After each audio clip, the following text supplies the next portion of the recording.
आज बनाएंगे 1 कप दूध से थाली भरकर मिठाई।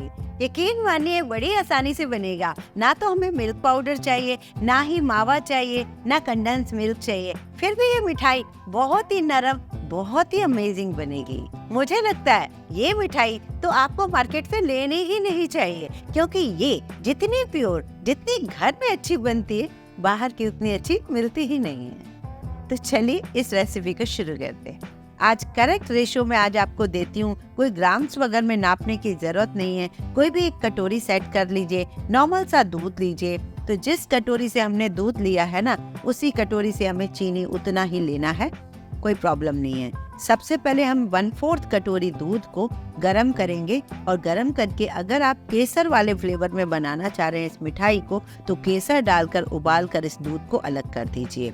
वैसे नारियल की मिठाई पिंक एंड व्हाइट कलर में मैंने आपको पहले बताई है, और व्हाइट फुल भी बताई है, लेकिन मेरा मन था इस बार मैं केसर वाली मिठाई बनाऊं। तो ये केसर वाली मिठाई बनाना है, कोई कलर नहीं ऐड करना है, क्योंकि माता रानी का भोग वगैरह लगना है। तो मेरे को ना इस केसर को उबालना पड़ा है। अभी हम उबालेंगे और उबाल के ना हम निकालेंगे, इसके बाद भी इसका कलर कुछ ज्यादा ही अच्छा हो जाएगा।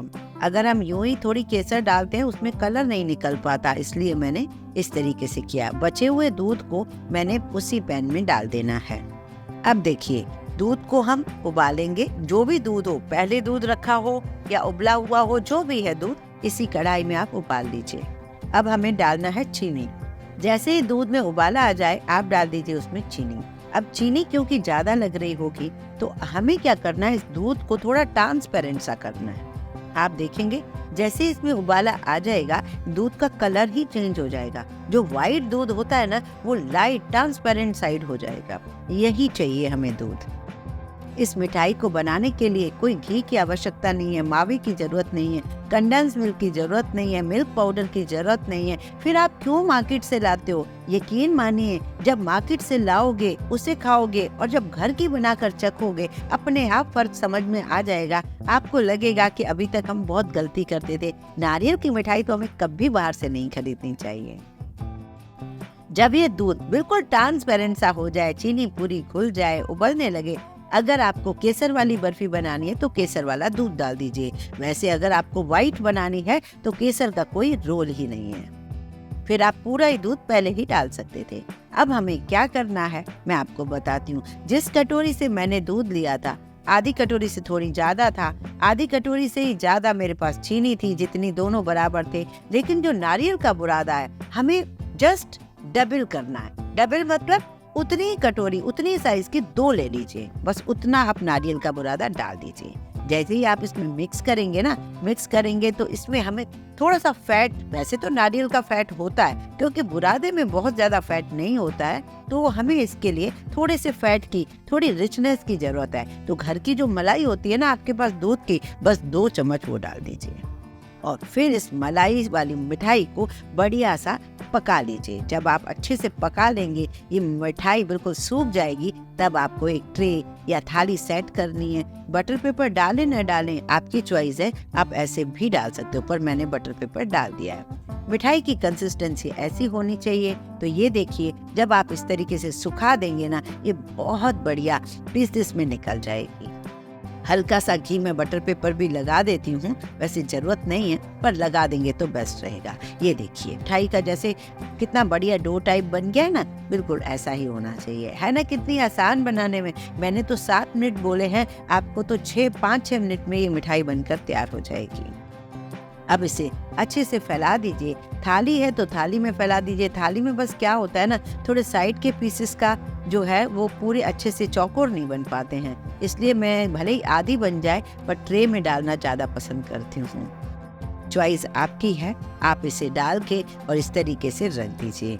अब आप जब इसे रखेंगे ना, तो आपका मन करे, आपके यहाँ भी सही वाली वर्क मिलती है तो आप उसे चांदी की वर्क लगाइए, नहीं तो आप कुछ भी ना लगाएंगे तो भी जरूरत नहीं है। और हाँ, एक गलती आप कभी मत किया कीजिए, जब भी आप नारियल की मिठाई बनाते हो उसमें इलायची पाउडर बिल्कुल मत डाला कीजिए।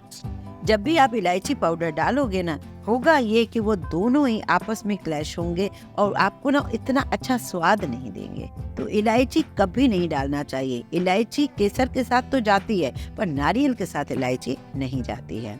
अब आप क्या करेंगे, जो केसर की मैंने पत्तियों को बचा के रखा था, उसे आप किसी दूसरी रेसिपी में भी डाल सकते हो और इसके ऊपर भी लगा सकते हो, चॉइस आपकी है। अब इस मिठाई को हम 2 से 3 घंटे के लिए रख देंगे और अच्छा रिजल्ट चाहिए तो नेक्स्ट डे आप इसे कट कीजिए और मजा आएगा। बच्चों, अक्सर मैं आपके कमेंट पढ़ती हूँ, उनके जवाब भी देती हूँ। एक कमेंट मुझे बार बार सुनाई देता है, हेयर ऑयल की सबसे बड़ी सेल कब लगने वाली है? आ गया है वो दिन। नवरात्रि के त्योहार में सबसे बड़ा ऑफर लेकर आई हूँ, वो भी सिर्फ 9 दिन के लिए। सिर्फ और सिर्फ 999 रुपए में आपको मिलेंगे कोई 2 हेयर ऑयल, साथ में एक वुडन कॉम्ब भी। जी हाँ, सही सुना आपने, 999 में ये कॉम्बो आपको मिल जाएगा बड़ी ही आसानी से। यूज करना होगा मेरा coupon code Navratri special 250 checkout करते वक्त मेरी वेबसाइट www.mykkstore.com पर। इसकी लिंक मैंने डिस्क्रिप्शन बॉक्स में भी दे रखी है और कमेंट में भी पिन करके रखी है। तो बस जल्दी जल्दी जाइए, इस ऑफर का लाभ उठाइए। वैसे 2 घंटे हो गए, मैं आपको कट करके दिखाती हूँ कि कितनी ज्यादा सॉफ्ट बनी है ना, मुंह में घुल जाने वाली ये बर्फी, बहुत अमेजिंग। ये देखिए, आपको समझ में आ रहा होगा, ये बहुत सॉफ्ट मिठाई है। वैसे इसका रिजल्ट मैं आपको कल भी दिखाऊंगी कि कल तक ये कितनी बढ़िया सेट हो जाती है और आप अच्छे से उनके पीसेस कर सकते हो। आप चाहें तो इसके ऊपर केसर डालिए, आप चाहें तो इसके ऊपर पिस्ते की कतरन डालिए, आप चाहें तो हलवाइयों की तरह ऐसे पेपर कप में डालिए, चॉइस सारी आपके ऊपर है। मैं तो आपसे कभी नहीं कहूंगी कि नारियल की मिठाई आप कभी भी मार्केट से लें। वैसे तो कई चीजें हम घर में बनाते हैं, पर नारियल की मिठाई जो इतनी सरल बनती है, बिगनर्स भी उसे आसानी से बना सकते हैं, उसे क्यों बाहर से खरीदते हो? मार्केट वाली मिठाई में मावा डालते हैं और उसके साथ साथ खूब सारा अरारोट भी डाला जाता है, या मिल्क पाउडर डालते हैं तो साथ में अरारोट डाला जाता है, जिससे उनकी चक्कियाँ बिल्कुल टाइट बनी पड़ी रहती हैं। क्यों, हम घर में बना सकते हैं। और माता रानी के त्योहार चल रहे हैं, इस टाइम आप भोग प्रसाद में दे सकते हो, आप पूजा में व्रत रखते हो तो उसे खा सकते हो बहुत ही अच्छे से। रामनवमी आ रही है, हनुमान जयंती आ रही है, जब मन करे किसी भी भोग प्रसाद में इस मिठाई को बना सकते हो। ये रेसिपी आपको कैसी लगी मुझे कमेंट करके जरूर बताइए। आप कौन सी बनाने चाह रहे हो ये भी बताइए। वीडियो पसंद आए लाइक जरूर कीजिए, ज्यादा से ज्यादा शेयर कीजिए फ्रेंड्स और फैमिली को।